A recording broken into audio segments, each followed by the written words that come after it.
Welcome back to MSB's chemistry classes. Dear students, previous lecture में हमने metals की reactivity जो है डाइल्यूट एसिड्स के साथ देखी थी। आज का जो टॉपिक होगा हमारा reactivity with solution of other metals. So let's start. देखिए, इसको समझने के लिए हमें एक्टिविटी करनी पड़ेगी, उसको देखते हैं। आपको कुछ चीज़ें कलेक्ट करनी है। सबसे पहले आप कॉपर का वायर कलेक्ट कीजिए। इसके अलावा आप आयरन नेल को कलेक्ट कीजिए। एक टेस्ट ट्यूब में आपको कॉपर सल्फेट का सॉल्यूशन लेना है और इसमें एक आयरन का नेल जो है आपको सस्पेंड करना है। ये टेस्ट ट्यूब ए है। टेस्ट ट्यूब बी में आपको क्या करना है, इसमें आपको आयरन सल्फेट का सॉल्यूशन लेना है। ये सॉल्यूशन है कॉपर सल्फेट का, और आपको यहाँ पे एक वायर कॉपर की सस्पेंड करनी है। आपके पास दो कंडीशंस हैं, ए एंड बी। दोनों कंडीशंस को आप समझ लीजिए अच्छे से कि पहले कंडीशन में आयरन नेल को कॉपर सल्फेट के साथ सॉल्यूशन में डिप किया गया है, और दूसरी कंडीशन दी जा रही है कि आपको कॉपर वायर को आयरन सल्फेट सॉल्यूशन में डिप किया जा रहा है।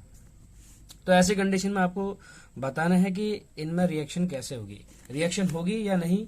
यदि रिएक्शन होती है तो वो कौन सी प्रॉपर्टी शो करता है, ये आपको समझना है। आपको और क्या चीजें देखनी है, ऑब्जर्वेशन में देखिए क्या क्या देखना पड़ेगा आपको।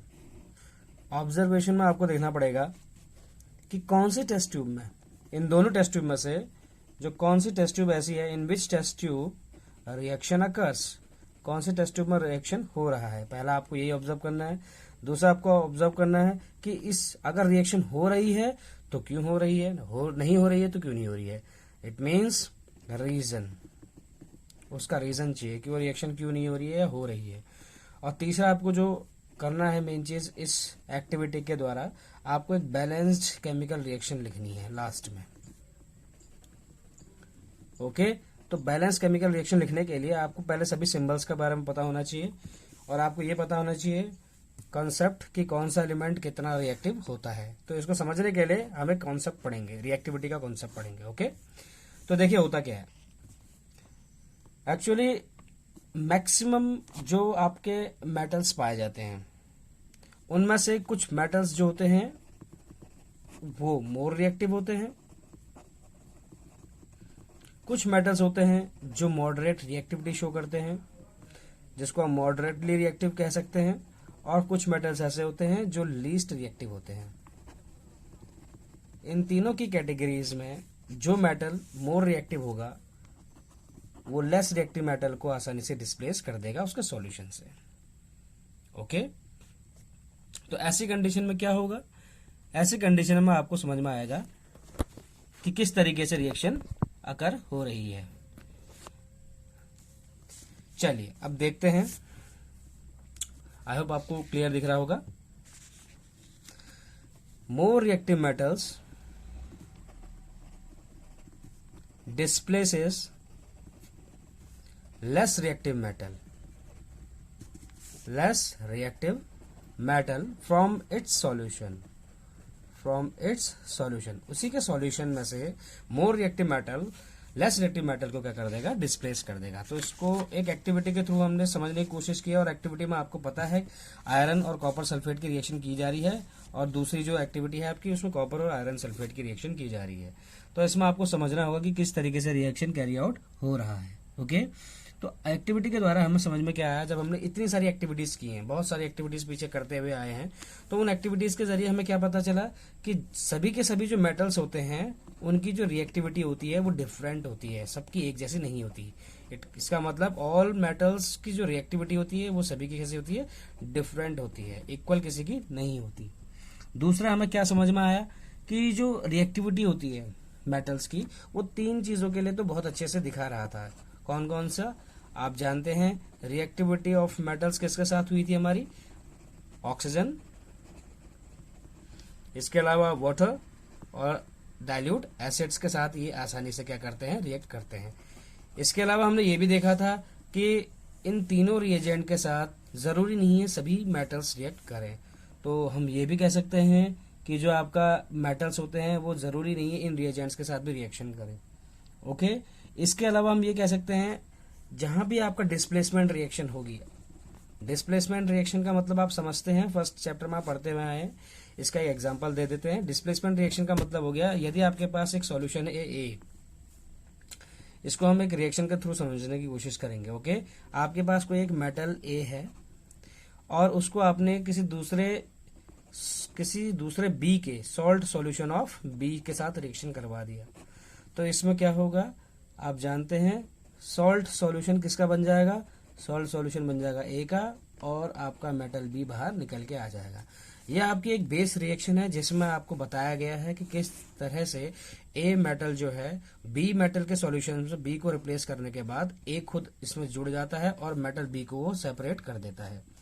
ऐसा तभी पॉसिबल है जब रिएक्टिविटी का अगर डिफरेंस हो दोनों एलिमेंट्स में, मींस ए और बी एलिमेंट में यदि रिएक्टिविटी का डिफरेंस होगा तो ये रिएक्शन आपकी कैरी आउट होगी। जैसे डिस्प्लेसमेंट रिएक्शन में यदि ए एलिमेंट बी एलिमेंट को उसके सॉल्यूशन से रिप्लेस कर रहा है तो हमें यहाँ समझ में आएगा कि मेटल ए या एलिमेंट ए जो है वो मोर रिएक्टिव है किसके तुलना में, मेटल बी की। इस वजह से वो क्या कर रहा है, बी को उसके सॉल्यूशन से रिप्लेस कर दे रहा है। तो इसी को हम समझते हैं, इस कैटेगरी को जहां पर इन एलिमेंट्स की डिक्रीजिंग ऑर्डर लगाया जाता है, इसको हम कहते हैं रिएक्टिविटी सीरीज। तो रिएक्टिविटी सीरीज क्या होती है बेटा, उसको समझ लेते हैं अच्छे से। और रिएक्टिविटी सीरीज का मतलब होता है, या इसको हम एक्टिविटी सीरीज भी कहते हैं, एक्टिविटी सीरीज। इस रिएक्टिविटी सीरीज का मतलब है कुछ ऐसे मेटल्स का list of metals arranged in order of decreasing reactivity. इसका मतलब यह हो गया, आपको एक रिएक्टिविटी का ऑर्डर दिया गया होगा और रिएक्टिविटी के ऑर्डर के बाद जैसे इसमें कुछ एलिमेंट्स होते हैं, पोटेशियम हो गया, देन सोडियम हो गया, ओके, देन उसके बाद कैल्शियम, मैग्नीशियम, एल्यूमिनियम हो गया, एल्यूमिनियम के अलावा जिंक, आयरन, लेड, हाइड्रोजन हो गया, इसके अलावा कैल्शियम हो गया, मरकरी हो गया, कॉपर है बेटा एक, मरकरी, सिल्वर एंड गोल्ड। तो इतने आपके पास लिस्ट पड़ी है मेटल्स की। इस मेटल्स की जो डिक्रीजिंग ऑर्डर ऑफ रिएक्टिविटी में इनको अरेंज किया गया है, यही क्या कहलाएगा, रिएक्टिविटी सीरीज कहलाएगा। इसको हम डिटेल में समझते हैं किस तरीके से रिएक्टिविटी सीरीज में एक एलिमेंट दूसरे एलिमेंट को उसके सॉल्यूशन से रिप्लेस करता है। तो सबसे पहले रिएक्टिविटी सीरीज को हम इस तरीके से समझते हैं, वर्टिकल सीरीज में potassium, then sodium, then calcium, then magnesium, उसके बाद एल्यूमिनियम आता है बेटा, zinc, iron, lead, hydrogen, copper, mercury, silver and gold. आपके पास इतने एलिमेंट्स हैं और इन सभी एलिमेंट्स में आपको ये पता होना चाहिए, ऊपर के जो एलिमेंट्स कहलाते हैं ऑलमोस्ट एल्यूमिनियम तक, ये जो एलिमेंट्स होते हैं दीज आर मोस्ट रिएक्टिव होते हैं, सबसे ज्यादा रिएक्टिव एलिमेंट्स यही कहलाते हैं। इसके अलावा जिंक से लेकर कॉपर तक की अगर या लेड तक की बात करते हैं तो ये मॉडरेटली रिएक्टिव एलिमेंट्स कहलाते हैं। और इसके नीचे के जितने भी एलिमेंट्स आपके रह गए हैं ये होते हैं आपके लीस्ट रिएक्टिव एलिमेंट्स। इसका मतलब हम ये समझ गए कि इस पूरी सीरीज में ऊपर से नीचे की ओर जाने पे जो रिएक्टिविटी होती है उसका ऑर्डर क्या करता है, डिक्रीज करता है। इसी को हम रिएक्टिविटी सीरीज कहते हैं। और रिएक्टिविटी सीरीज के बेस पे हम ये कह सकते हैं कि किसी एलिमेंट किसी दूसरे सॉल्यूशन में रिप्लेस करेगा दूसरे एलिमेंट को या नहीं। जैसे अभी आपका क्वेश्चन क्या था, आयरन जब आयरन नेल को कॉपर सल्फेट सॉल्यूशन में डिप किया गया या फिर कॉपर वायर को आयरन सल्फेट के सॉल्यूशन में जब डिप किया गया तो आपने क्या ऑब्जर्वेशन नोट किए।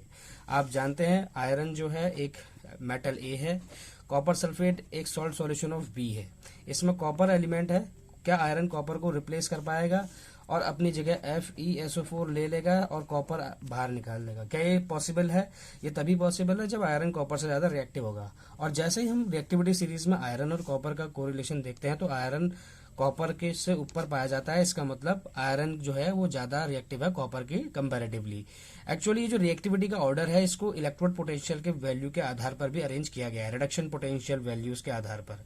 तो उस बेस पर जो है इनकी वैल्यूज को कैलकुलेट किया गया और हमें जो अरेंजमेंट के बाद जो सीरीज मिली है वो यही सीरीज रिएक्टिविटी सीरीज कहलाती है। आप इसके बारे में डिटेल में +2 में जानेंगे।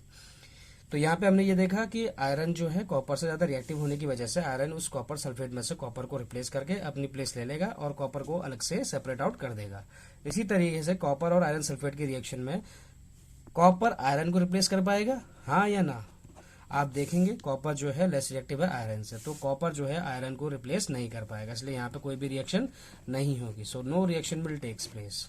इस तरह से आपके पास कई सारे ऐसे क्वेश्चंस आ सकते हैं जिन्हें आपको रिएक्टिविटी सीरीज के बेस पर डील करना होगा।